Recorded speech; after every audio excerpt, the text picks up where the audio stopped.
Donc, je remercie professeur Krebs ainsi que tous les organisateurs de m'avoir associé à cette journée pour parler de la stigmatisation de la maladie mentale chez les étudiants. Alors, pourquoi c'est important d'en parler aujourd'hui? C'est important d'en parler parce que nous avons tous une santé mentale, tout comme nous avons une santé physique. Nous sommes tous sur le continuum de la santé mentale et nous évoluons vers la gauche ou vers la droite en fonction de la manière dont nous faisons face aux défis de la vie, à l'adversité et au stress. Et il est admis que les troubles psychiatriques apparaissent en grande majorité entre 15 et 25 ans et sont donc très répandus parmi les étudiants avec une prévalence et une sévérité accrues ces dernières années. Les problèmes de santé mentale ont de multiples conséquences dans cette population particulière, notamment une baisse des performances scolaires, un risque plus élevé d'abandon scolaire et un fonctionnement social et économique plus altéré plus tard dans la vie. Alors, je vous explique le chiffre. Donc, les études tunisiennes antérieures ont révélé que les étudiants universitaires avaient plusieurs problèmes de santé mentale, y compris l'anxiété, la dépression et le désespoir, les addictions comportementales et aux substances, un risque élevé de suicide et un risque significatif de psychose. Alors, Erving Goffman a décrit la stigmatisation comme un attribut qui est profondément discréditant et qui réduit le porteur d'une personne entière et ordinaire à une personne contaminée et écartée. La stigmatisation, c'est également les stéréotypes ou les opinions négatives à attribuer à une personne ou à des groupes de personnes lorsque leurs caractéristiques ou comportements sont considérés comme différents ou inférieurs aux normes de la société. Compte tenu des chiffres que je viens de citer, imaginez le nombre de jeunes, plus particulièrement étudiants, considérés comme différents des normes sociales. Alors, la stigmatisation fait aussi référence à un dimensionnel. Elle est composée de 3 dimensions, les problèmes de connaissance ou ignorance, les problèmes d'attitude ou préjugés et les problèmes de comportement ou discrimination. La stigmatisation peut prendre plusieurs formes, opérant à différents niveaux. Donc, au niveau des structures sociales, lorsque les institutions agissent au désavantage des personnes atteintes de maladies mentales, avec une réduction des opportunités qui en résultent, souvent. Au niveau de la communauté, lorsque le public approuve les stéréotypes et les préjugés négatifs entraînant une discrimination contre les personnes souffrant de troubles mentaux. Au niveau interpersonnel, et la stigmatisation perçue est le fait de percevoir les autres personnes comme ayant des croyances stigmatisantes à leur égard. Et enfin, donc, l'autostigmatisation, c'est lorsque l'individu prend des stéréotypes publiquement reconnus et détenus par la société et les applique à lui-même. Alors, la stigmatisation perçue, c'est une des formes les plus étudiées dans les travaux de recherche. Elle aide à expliquer comment la stigmatisation pourrait avoir un impact sur une personne, même si elle n'en est pas directement la victime, puisque le simple fait de percevoir la stigmatisation peut retentir sur les comportements des individus.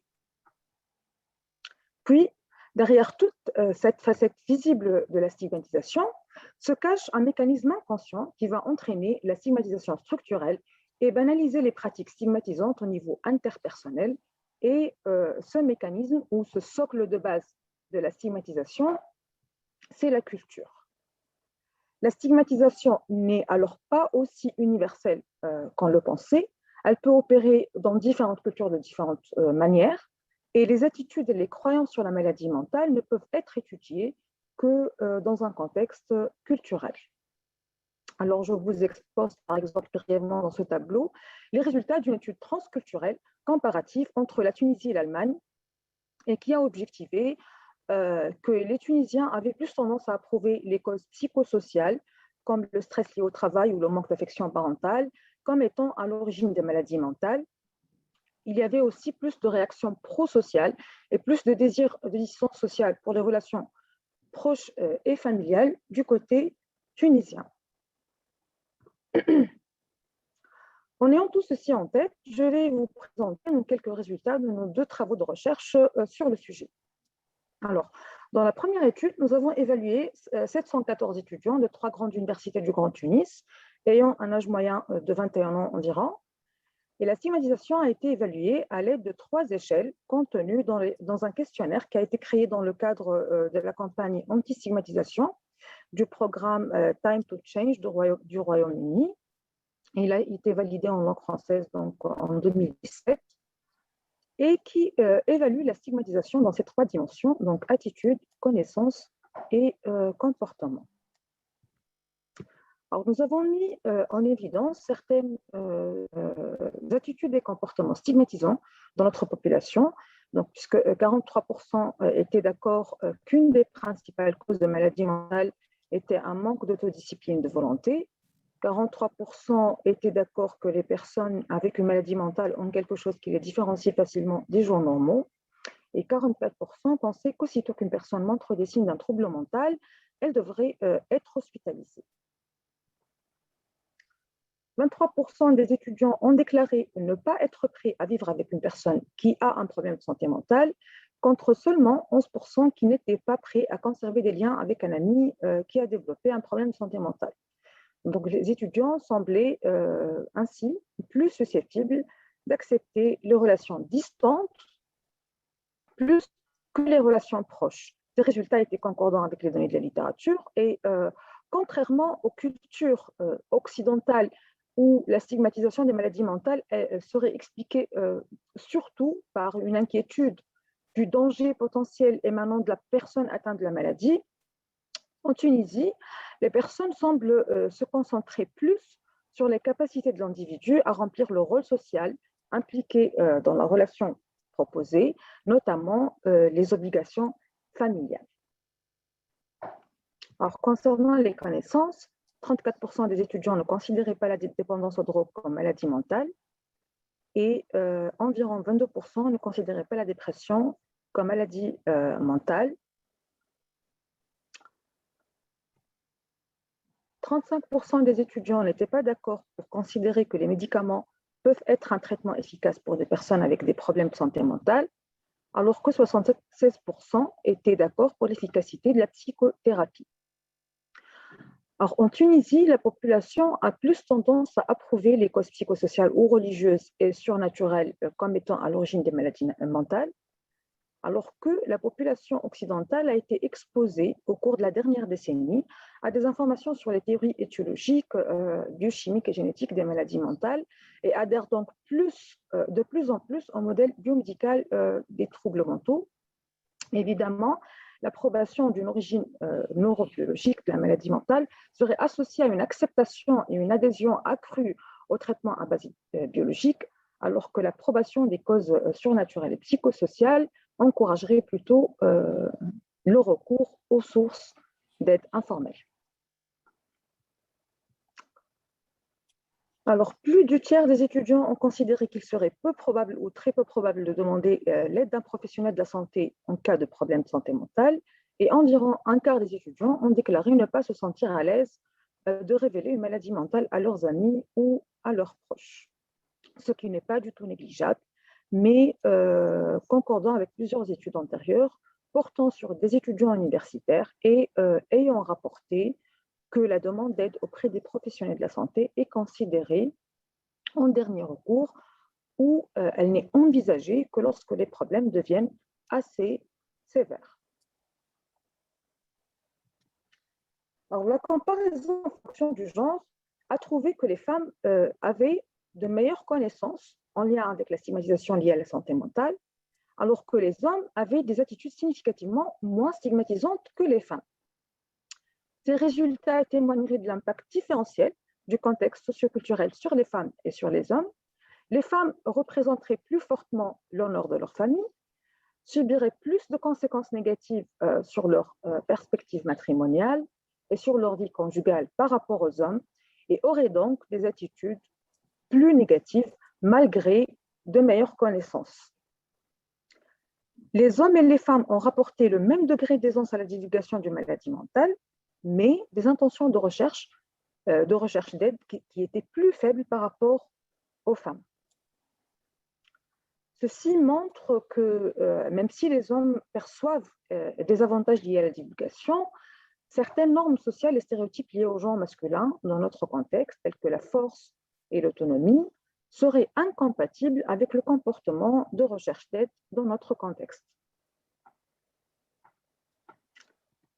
Après avoir contrôlé les variables démographiques et psychosociales, nous avons objectivé une association forte et significative entre les attitudes et les annonces à la divulgation et les comportements et connaissances et les intentions de recherche d'aide. Alors, ces résultats sont loin d'être une exception tunisienne, puisque plusieurs revues systématiques et méta-analyses ont précédemment démontré que la stigmatisation représente le principal obstacle à la recherche d'aide auprès des professionnels de la santé mentale. Et je passe à la deuxième étude, où nous avons comparé un groupe d'étudiants en médecine qui étaient plus précisément futurs médecins de famille, c'est-à-dire qu'ils faisaient leur internat en médecine de famille,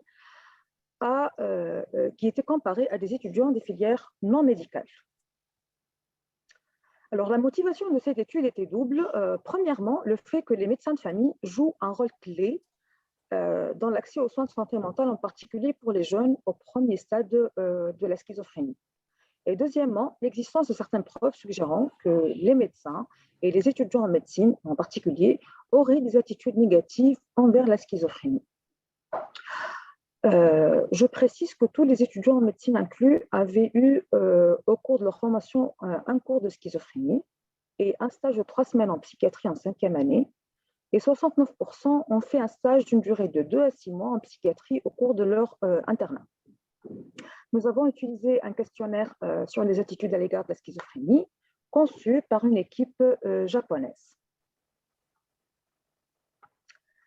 J'ai exposé cette figure uniquement les résultats qui présentaient les différences significatives entre les deux groupes de l'étude. Alors, la première différence remarquable concernait les interventions thérapeutiques. Les étudiants en médecine étaient plus d'accord avec le fait que les patients atteints de schizophrénie devraient bénéficier d'une intervention pharmacologique, alors que les autres étaient plus en faveur de la psychothérapie. Conformément à nos résultats, plusieurs études dans plusieurs régions du monde ont trouvé que la population générale, en effet, avait tendance à percevoir les antipsychotiques comme nocifs ou inutiles et la psychothérapie comme plus efficace, alors que les professionnels de la santé en général montraient des modèles inversés. Alors, la deuxième différence intéressante concernait les chances de guérison. Les étudiants de filières non médicales étaient plus en faveur de la possibilité de guérison de la schizophrénie que les étudiants en médecine.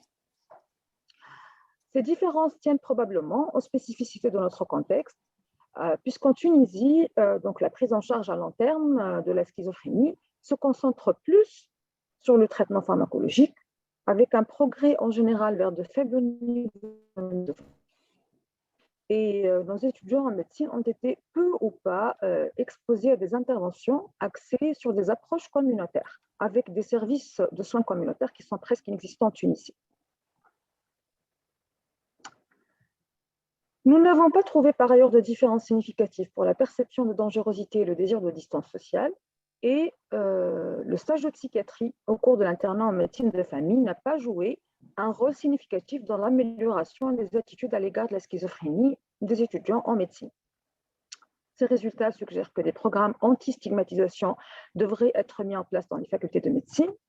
Des études futures devraient examiner l'impact du programme des études médicales sur l'attitude des étudiants en médecine à l'égard de la schizophrénie et peut-être revoir le programme d'études actuel pour mieux préparer les futurs médecins de première ligne à fournir des soins de santé mentale aux jeunes demandeurs d'aide. Alors, la stigmatisation a des conséquences négatives tant pour l'individu que pour la société. La première conséquence négative, c'est évidemment le retard ou la réticence à demander de l'aide, qui lui-même peut entraîner des conséquences néfastes sur la santé, telles que les addictions, les comportements sexuels à risque, une qualité de vie altérée, une diminution de l'espérance de vie, ainsi que des coûts considérables pour la société liés à l'éducation, à l'emploi, à la santé et des coûts liés également au système de justice pénale. Alors, comment lutter contre la stigmatisation chez les étudiants? Ça se fait à l'échelle nationale à travers la mise en place de programmes de promotion et prévention de la santé mentale en milieu universitaire qui soient adaptés au contexte et qui tiennent compte de la culture et des croyances. L'université constitue un contexte d'implantation idéal pour ces programmes. Alors, premièrement, parce qu'elle offre un accès à de larges populations. Deuxièmement, parce que l'université constitue aussi une institution de socialisation qui va s'étendre au-delà du contenu académique aux domaines sociaux et communautaires également. Et troisièmement, parce que les étudiants passent beaucoup de temps à l'université, dans un environnement axé sur l'apprentissage, offrant des occasions répétées aux étudiants d'apprendre, d'appliquer des compétences adaptatives qui sont nouvellement acquises avec leurs pairs ou avec les adultes. Alors, plusieurs programmes ont été mis en place dans de nombreux pays et contextes culturels à travers le monde et ont prouvé leur impact positif sur l'accès aux soins, sur le rendement académique et sur le pronostic fonctionnel, avec en conséquent une grande rentabilité sociale. Et je suis fière d'annoncer aujourd'hui que notre équipe a été chargée par le comité de promotion de la santé mentale du ministère de la Santé de mettre en place un programme de prévention, de dépistage et de prise en charge précoce des troubles mentaux chez les lycéens et chez les étudiants, et ce, donc en collaboration avec la médecine scolaire universitaire et la direction des soins de santé de base de la Tunisie. Alors, l'université a aussi un rôle majeur à jouer en offrant des services de santé mentale adaptés, répondant aux besoins uniques de chaque étudiant, à chaque étape du continuum de la santé mentale, allant de la prévention et la promotion universelle du bien-être qui va être adressée à l'ensemble de la population étudiante, à l'identification et l'intervention précoce auprès d'étudiants ayant des problèmes de santé mentale ou à risque de développer des problèmes de santé mentale, et aux interventions plus intensives pour les élèves ayant des problèmes de santé mentale qui sont persistants et sévères. Et j'estime que nous avons une expérience intéressante dans le comité de relations avec les étudiants de la faculté de médecine de Tunis, où donc nous avons commencé par la prise en charge psychologique des étudiants dérogataires et nous avons par la suite étendu les interventions depuis quelques années à toute la population étudiante de la faculté de médecine de Tunis, avec une prise en charge à la fois psychologique et pédagogique. Et nous avons mis en place récemment un programme de tutorat avec toute l'équipe du comité et d'autres enseignants bénévoles de la faculté. Pardon. Alors, ces mesures, évidemment, ne seront pas suffisantes à elles seules. La perception de la maladie mentale ne changera que si nous agissons en tant qu'individus pour la changer. Le personnel enseignant et administratif doit fournir des efforts individuels pour être informé du continuum de la santé mentale, des signes et des symptômes des problèmes de santé mentale et des ressources disponibles. À l'échelle individuelle, nous devons tous parler de santé mentale avec respect et bienveillance. Ne pas oublier que chaque mot compte. Il faut éviter, par exemple, les descriptions qui évoquent la pitié, comme il souffre d'eux ou il est victime d'eux. Et chacun de nous doit contester les stéréotypes et les préjugés vus ou entendus pour réduire les pratiques stigmatisantes au niveau interpersonnel. Et puis, nous devons voir la personne, pas la maladie, et mettre en évidence tous les autres aspects de son identité. Donc, la personne est, par exemple, une mère, une enseignante ou une étudiante. Je vous expose en guise de conclusion le témoignage poignant d'une étudiante suivie dans ma consultation. Et je reprends exactement ces mots et ces expressions. Donc, elle dit j'essaie toujours de surveiller mes expressions faciales, mes manières, mon temps, pour ne pas avoir une apparence déprimée, parce qu'apparemment, lorsque la dépression devient visible, c'est à ce moment-là que les gens commencent à se sentir mal à l'aise. Elle a dit l'autre jour qu'elle faisait de son mieux pour me traiter avec respect, malgré mes humeurs changeantes. L'autre a dit qu'elle avait fait un effort herculéen pour être patiente avec moi, mais elle avait le sentiment que ça pourrait prendre fin très bientôt. Je comprends que les gens n'apprécient pas d'être en compagnie de quelqu'un comme moi.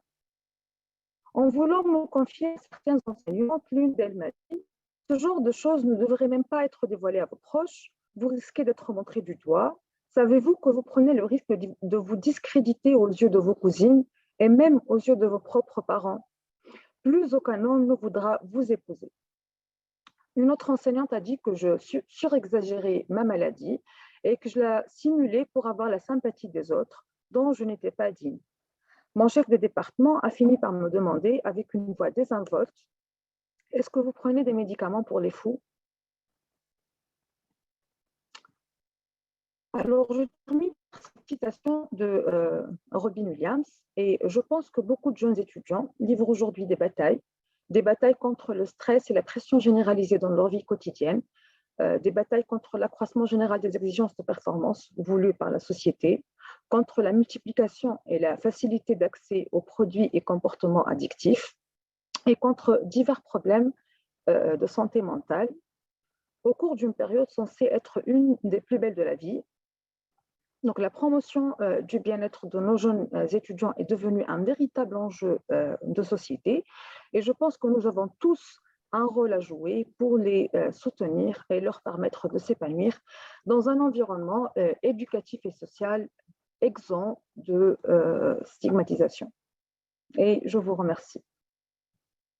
Merci beaucoup pour cette très belle présentation avec ces deux belles études tunisiennes qui nous montrent à quel point nous avons de chemin à parcourir en termes de déstigmatisation des jeunes qui souffrent d'une pathologie mentale. Mais au-delà de ça, ça prouve aussi le chemin que nous avons à parcourir en termes d'égalité femmes-hommes dans la représentativité ou représentation mentale des pathologies psychiatriques qu'on peut avoir autour de soi. Alors, moi, j'ai juste une première question à vous poser, c'est ce que vous démontrez, c'est aussi lorsque les étudiants peuvent souffrir d'une seule pathologie, mais on sait il peut y avoir des étudiants qui sont anxieux ou déprimés, mais aussi peuvent utiliser ou être addicts à des produits comme du cannabis ou autre. Alors, est-ce qu'il y a la question de double stigmatisation vis-à-vis de ces étudiants? Est-ce que vous avez remarqué cela? Alors, de par mon expérience clinique et aussi de recherche, parce que nous avons fait beaucoup de recherches sur la santé mentale des étudiants, sur l'addiction aux substances et comportementales des étudiants. Alors, il y a un fait qui est malheureusement triste, mais qui est réel aujourd'hui, c'est que les consommations de substances ont augmenté considérablement au cours des 10 dernières années après la révolution tunisienne.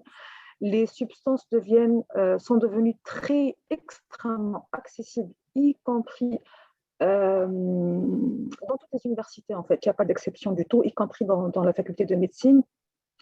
Et au-delà d'accessible, elle devient extrêmement banalisée. Et donc, même en consultation, les étudiants parlent parfois, quand on pose la question par rapport à la consommation de substances, ils répondent non, parce qu'en fait, ils considèrent le cannabis comme étant quasiment du tabac.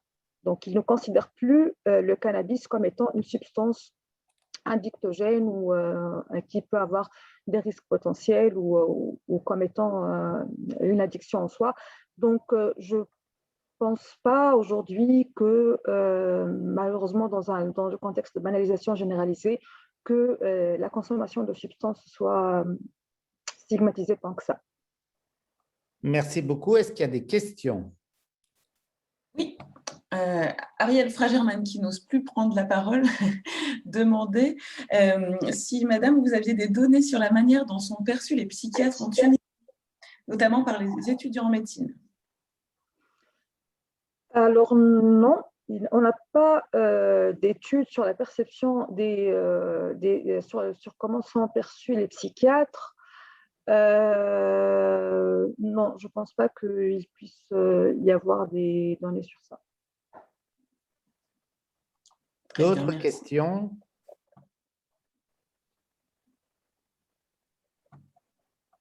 Non.